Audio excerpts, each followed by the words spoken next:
How's your existing business with the camera features?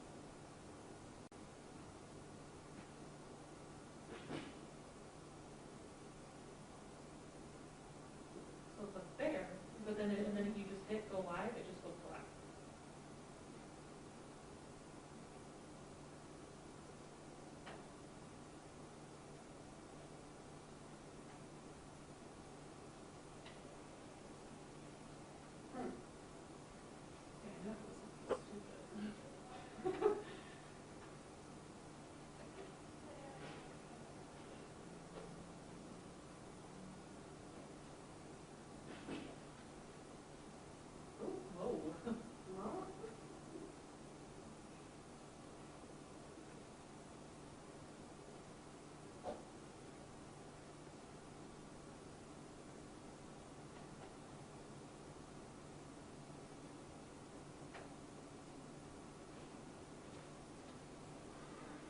You guys ready?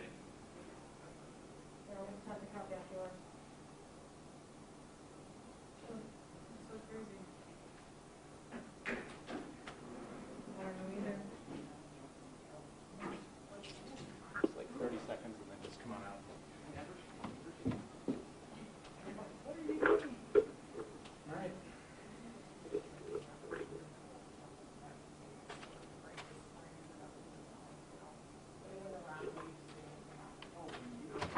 City of Rockford government, right, Western?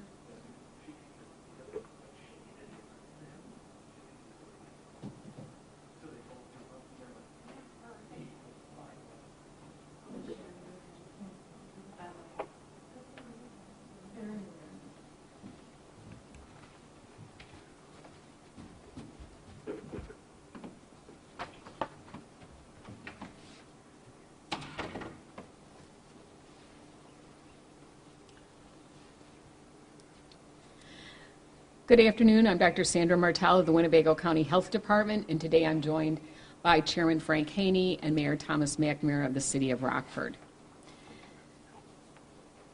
Give some guidance today. You heard a little bit from the governor, or maybe perhaps earlier today, about the Restore Illinois, and he began to talk about his plan last week. And I really think we have to think about how do we coexist with COVID-19 until an effective treatment or vaccine is developed that can protect the entire community. So since that release, we've been reviewing national, state, and other local plans throughout the state and the frameworks and discussing how do we adapt and implement so that we can reopen locally in a safe manner that does not negatively impact our health or continue economic downturn. The goal is the development and implementation of scalable mitigation activities to prevent disease outbreaks and closures of reopened services and businesses. If you look through some of the information regarding the economics, there's more danger if we open and then suddenly have to close down again. So we want this to be a scalable plan where we can ramp things open up and be able to kind of ramp it down slowly if there's an issue or concern that would occur. As with all of the plans throughout the nation, the state, public health metrics will be used to guide and measure our readiness to implement these less stringent community mitigation strategies, including the number of confirmed cases. We want those to be on the decline. We talked about that being, a 14-day period or one incubation period. We want to keep the percent of cases that test positive to below 20%. We want to make sure that our healthcare system capacity, including beds, equipment, and that includes ventilators and personal protective equipment, are available so that we can care for both COVID and non-COVID patients in the environment. We want to make sure that we have the accessibility of personal protective equipment, that PPE, to protect our healthcare workers and first responders and those working in our long-term care facilities who have been most negatively impacted. We need accessibility for prompt testing for anyone, including healthcare workers, staff and residents in congregate settings, individual symptoms and their household contacts, and those with underlying conditions so they can get rapidly tested. And that means test results that come back within 48 to 72 hours. And then an onus that's on a local health department is the capacity to perform contact tracing within 24 hours of test results. And I want to let the population know we are on track. Winnebago County, including the City of Rockford, is on track to meet those public health metrics to move into Phase 3 of recovery of Restore Illinois by the end of this month, consistent with the expiration of the Executive Order 2020-32. The daily report has been redesigned, and we talked about that last week, to help you understand where we're tracking on those particular metrics. So as we move through this, we're going to look at categories as we talk about reopening. We're going to look at those non-essential businesses as defined by the executive order. How do schools and child care facilities, including summer camp programs, begin to restore and revamp as we come out of this? Our outdoor spaces. We're one of the most lucky, rich regions to have an extensive park district and a series of walking trails and forest preserves. How do we bring those back online so that we can safely enjoy them? What about community gathering spaces, including places of worship? How do we bring those on? Our transportation system, both our public as well as some of our paratransit, as we look at rideshare services, and as we look at companies as they try and get workers to various jobs. We've encouraged them to carpool together and transport together. So how do we begin that process of moving that in? And of course, mass gatherings. I mean, those of us who have enjoyed the BMO, the Coronado, various music venues and activities. How do we get that? Our sports corps, all the activities and sports events. And then there's the interpersonal gatherings. It's the baby showers, the birthday parties, the wedding celebrations, as well as our funerals. And those when we have a chance to honor our deceased. So we're going to have to continue to look at that. Each one of them poses some unique risks. They may have, we talk about the number of contacts. We talk about, is it a high contact kind of activity? Is it a lower contact kind of activity? Is it something where we can socially distance the people that are going to come? Is there a way to know who came to the event? Because remember, part of contact tracing for me is to be able to go out and say, who were you with? Who were the 10 people that were sitting around you? How long did you spend that time with them? Because it's not only how frequently you contact, but how long were you in contact with someone? So those all become kind of that framework as we begin to look at how do we begin to gradually reopen and restore our programs, our services, our businesses, our gatherings. These all become very important for the public to understand. And we are working at that. And we are looking at all of that as we begin that process in the context of the Restore Illinois framework, which doesn't have, very hard and fast dates. It has metrics that we're working toward. And we need to know where we are. And I also want to welcome all of our partnerships, because it's going to require, just like it did for a community, to shut it down and make sure that we stayed put to stay safe. We're going to need the same cooperation from our community partners to help us as we move through, to identify where they can improve those practices. How can they help us identify potential outbreaks of illness so that we can promptly identify? So moving forward, today we're reporting new cases. We have 22 new cases. Our total positive confirmed cases is now 948. But out of all our total tests, which are over 10,000, about 3.7% of the population has been tested. And for those of you who have been following, you know my goal was to try and get us to 5%, so I had a better understanding of the disease prevalence in our community. Our positivity rate is below 20%. We're running about 14.8% today, and we're reporting an additional 5 individuals recovered. We do not have any additional locations of concern and no additional deaths to report. So it becomes important. I know we're in kind of the final couple of weeks as we look through what does that end of the month look like, but we need everyone to understand that all the actions you've taken to date has helped us to get where we're at today. And we're going to need you to continue to do that so we can begin to restore and reopen and begin our processes so that we can bring more activities back online. But it requires all of us to be vigilant. That means wearing our face mask in public, frequent hand washing, making sure that we limit the number of exposures when we go out for essential services, as we do things, frequent cleaning of contact surfaces, as well as making sure that we go out for our essential health care. And as many of you know, today our hospital systems began their restoration of what we call the elective procedures, which are really not elective. They're very important procedures that have been postponed. So we will continue to monitor the situation. but know that those metrics will be out there for everyone to look at. So we want to make sure that we're on the right trajectory to be able to reopen safely. So with that, I'm going to turn over to Mayor Thomas McNamara. Thank you, Dr. Martell.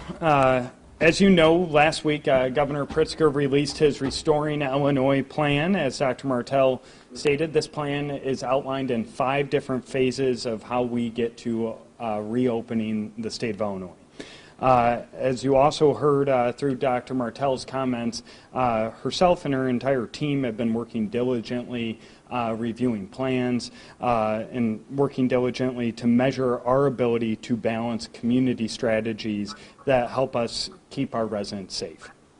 I just want to say, as I think I do almost every press briefing, I certainly appreciate the leadership of Dr. Martell and the entire team here at Winnebago County Health Department. About a month ago, the City of Rockford established working groups, Rockford Region Rebounding Working Groups. Those working groups have begun to meet.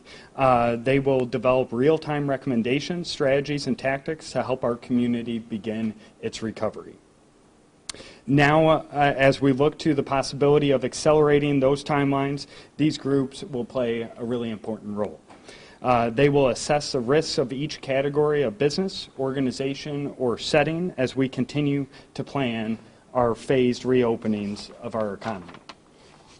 It's important to note that these working groups are led by and have participants from across our community who are experts in their own field.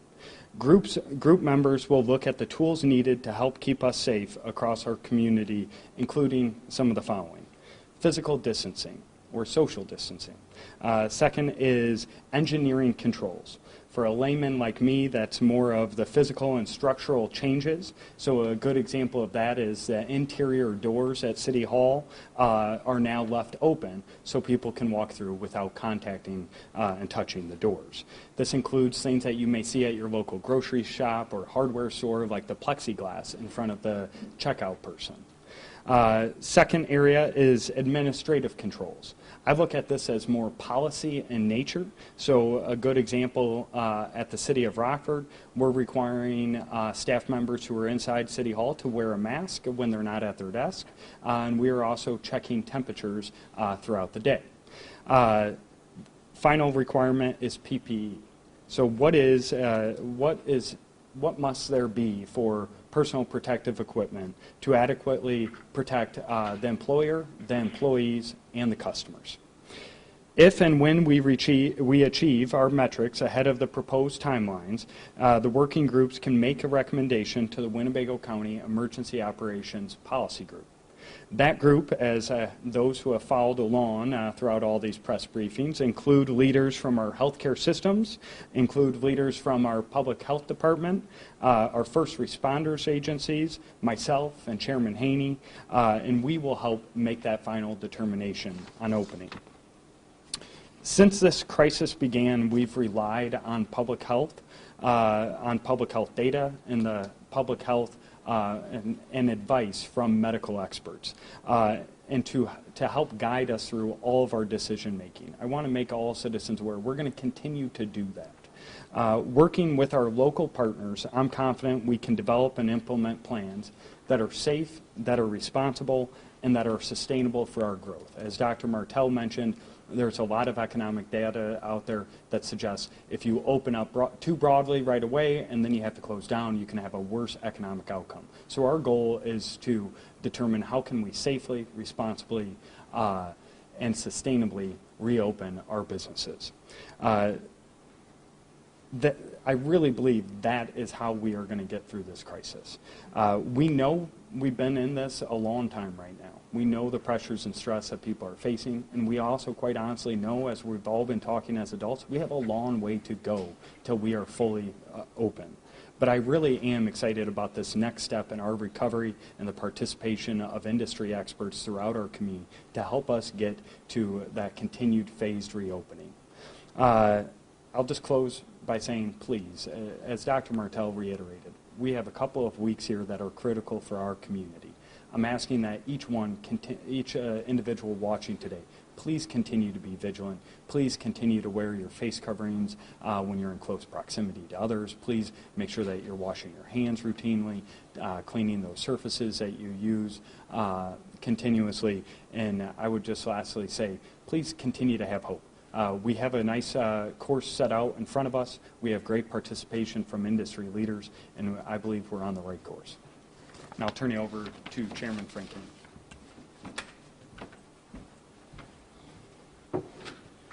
Thank you, Mayor. Today I'm going to take my time offering remarks and just step back. We were talking before this, it wasn't so long ago, just a few months really, that we were hearing reports of a new novel coronavirus in other countries, China and Italy. Wasn't so long after that we had our first case in the United States, then our first case in the state of Illinois, and then of course we remember our first case here locally. Not so long after that, there was a lot of discussion about PPE and a shortage of PPE at the national, state, and local level. We put into operation the Emergency Operations Center.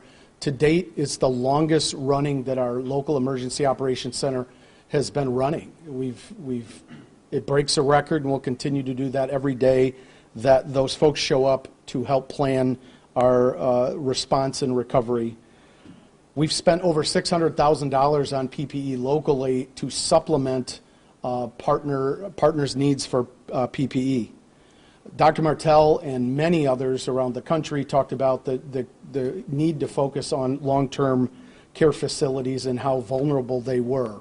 I can say this, looking back, the extraordinary measures, the proactive measures put in place early on locally, I think have done a very good job, and I appreciate the efforts of so many to make that happen. We closed down many parts of our economy. We closed our schools. We talked about the initial stay-at-home order. How many times did we hear the term flattening the curve? And we talked about that every press briefing for months. I think when you look at it, we've done a really good job of flattening the curve, and because of hard work over a period of time, we're in a position to keep taking incremental steps forward. The key then is the key now, is that we don't want to behave in a manner or take actions in a manner that would at all overwhelm our healthcare capacity. Because of early action, we have not done so to date, and it's positioned us well. We will continue to emphasize, as the weather improves and as things slowly, incrementally reopen, the need to for social distancing and to wash our hands. One of the other things we talked about early on, and you've seen tremendous progress here locally especially, as well as at the state level, is early on we had a shortage of testing, and we've dramatically increased our testing capacity over the last few months. At the federal level, $11 billion was invested in states ramping up testing, and we have done a great job of doing so here locally.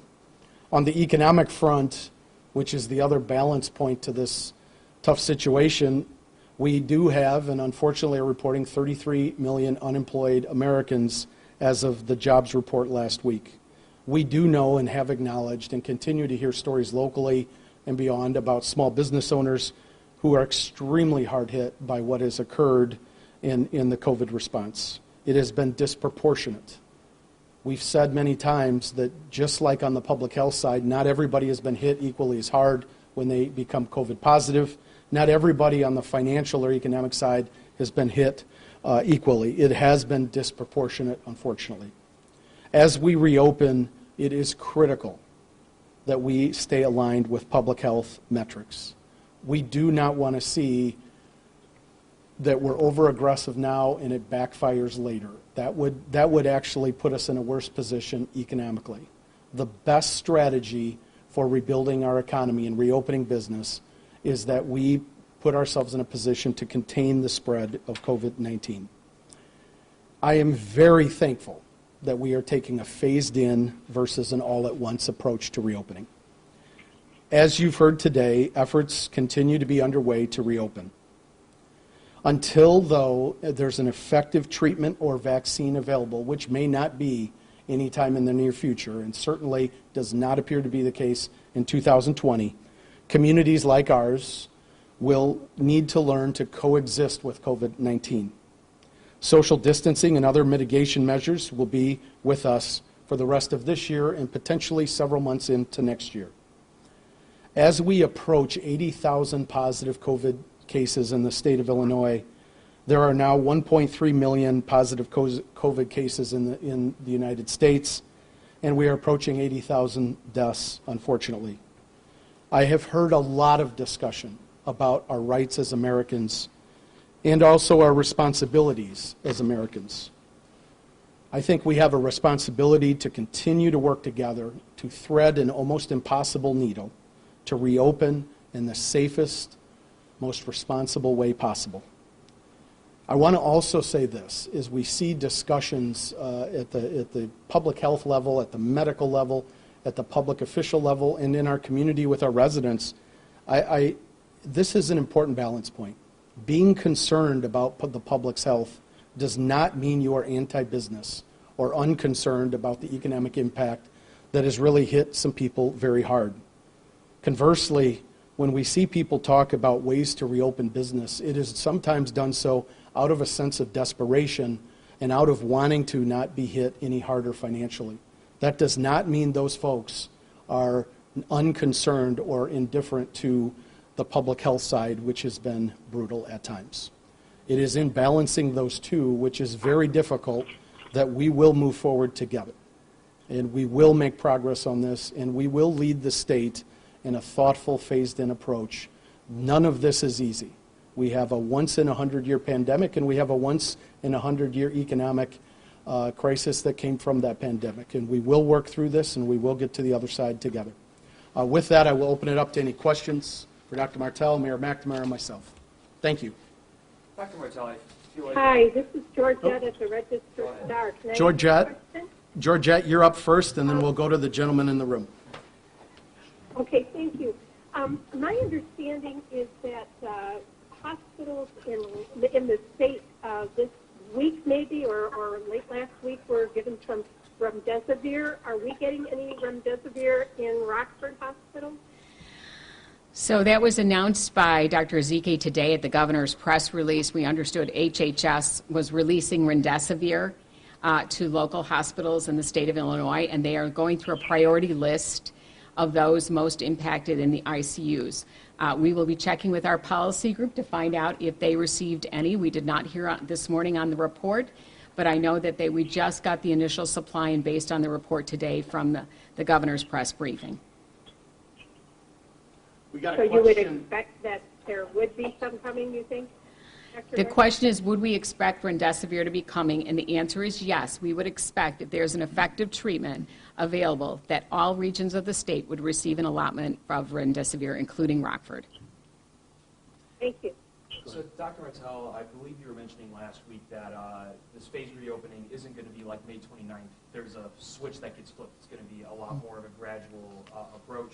You mentioned a few things like we have to look at how funerals are going to happen. We have to look at how business is going to open. Do you have any ideas of specifics as to how we take that gradual approach going forward? And again, this is why we've convened the team, really. When we talked about almost a month ago, we were already planning for recovery. These are the experts in their particular business line. And I shouldn't use business because some of them are not businesses. They may be social services. They may be different faith-based community organizations. But how can they go by the guidance and the principles? How do you start bringing smaller groups together? How would that look like? Can you cohort? We talk a lot about that. Having one person in with the group so that we're not having multiple people exposed multiple times. And part of that is that assessment. How do they change how they've done things to either, one, decrease the amount of contacts and the time of contact if they can. And we know some businesses and some types of businesses are more contact-focused, touch-focused. So how do we do that? What kinds of PPE would be required? What is the policy? I think we've all learned now about not coming to work when we're sick. We also have asked our businesses and all of these sites to become what we call sentinel sites, like we do in flu, to monitor for any kinds of outbreaks. So normally they wouldn't be calling the health department. They don't want to be in the healthcare business. They didn't go into the healthcare business. And so now we're asking them to step up to say, if you've got one case or you think you have one employee who suddenly has spiked a temperature, we need you to let us know that we're partners in this for messaging both to the people that are exposed so that we can get them promptly contacted and either isolated or quarantined, and to help you then with your work environment, what is another step that you can do so that if it's cleaning, whether it's a change in procedure, we can begin to look at how can we help that from progressing in that environment. So as far as those specific recommendations, we're still waiting for those different policy groups to kind of go about before we get official recommendations kind of across the board for all the different things we've talked about today and way before today. Correct, because as everyone probably has understood, people have asked when we started even shutting down, like what's a safe, within every business, within every environment, there are different practices, and they're really going to have to tell us what the best practices within their particular expertise, their sector is, so that we can adapt some community-based guidelines for those sectors, so that all of early on our funeral homes were very good about coming together and putting restrictions on noticing how to have a safe family event. Remember, they went online for most of their announcements so that it did not become a public event. And as they go through, I would expect that group to come together with what are their community-based guidelines that will help really in terms of being able to restore services, begin to expand families of capability and participation, as well then as being able to identify if an exposure were to occur.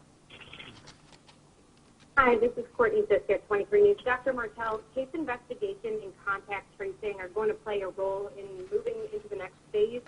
I know you mentioned contact tracing within 24 hours. I was wondering if you could elaborate a little more on what goes into contact tracing and how fast it's being conducted here in our area. And that's a good question. The question is about contact investigation, contact tracing. And we said capable within 24 hours. So typically what will happen to us, we'll get a lab result that we get a positive through what's called the electronic lab reporting system. We've all learned now about that at our other testing site. We then notify and contact the case and begin that investigation. And so our goal is to start that within 24 hours of that test result. So that means health departments have to be able to stand up a team. And if it's a large environment where there's lots of contacts, being able to scale up the number of people available to support that. And for all of you, in the past, we kind of talked about, we use our Medical Reserve Corps, which is consisting a lot of volunteers from both the College of Medicine, medical students, as well as other department in the health department that might be working other programs, may be called in to work this kind of a case investigation if it's large.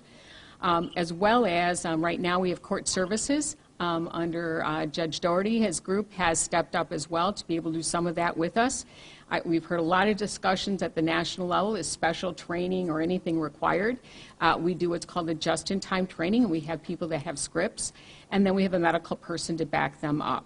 So the idea being, as quickly as we know a positive test result, being able to then outreach to everyone they were in contact with. So it could be the 10 people that were at the baby shower. It could be the 20 people that were at the restaurant at that particular time. Or it could be the 500 that were in a work environment. So each one of those has different scaling effects, but the idea being that we need the partnership of those sectors to work with us. Oftentimes there's a reluctance, as you would guess, to give personal information or even what they consider proprietary or competitive business information. And this is where we're all going to have to work together better on this, because the longer you withhold information, the more the transmission can occur on this particular infection. Thank you. You're welcome. One other thing for you, Dr. Martell, we heard from the governor today kind of adjusting where he expects the peak of COVID-19 to be. Do you have any idea, an update on when we can expect that in Winnebago County? Well, again, we continue to model, and so we had anticipated our peak, even with increased testing, would occur in that first week in May, and we did see that, and we'll continue to take a look at what our case doubling rate is. And again, what you want is a steady, what we said, a steady decline. That doesn't mean that it's dropping by 100, within a week. We're looking for that, and he's talking about the plateau. So, for instance, if our plateau is 20 new cases a day, that might be an acceptable decline in number of cases. So that's one data point.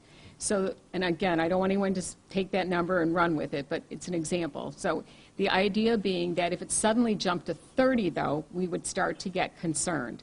So every day we model that, which is why we provide it in the daily report. We call it the epi curve. It's the one that shows the blue lines and the bars, and ideally it's a bell curve. At some point it drops down. But we know with this particular infection, until we have a vaccine or effective treatment, and even then, similar to other vaccine-preventable diseases, our goal is to get as close to 0 as possible.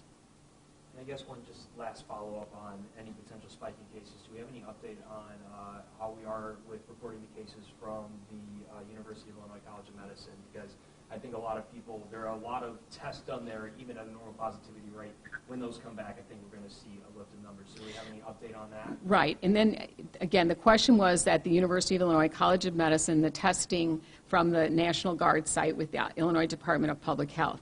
You are correct. We understand that people are getting results. We heard from over the weekend. We have not seen the actual physical results. Remember, they do not have electronic lab reporting.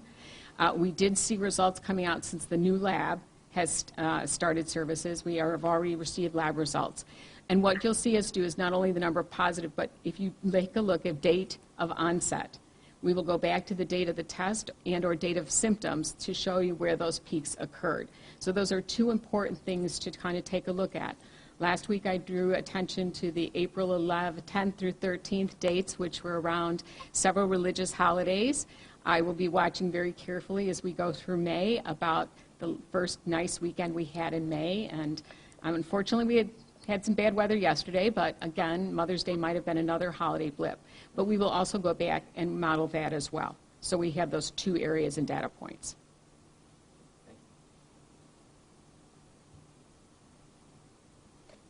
Any more? All right, have a great day. Thank you.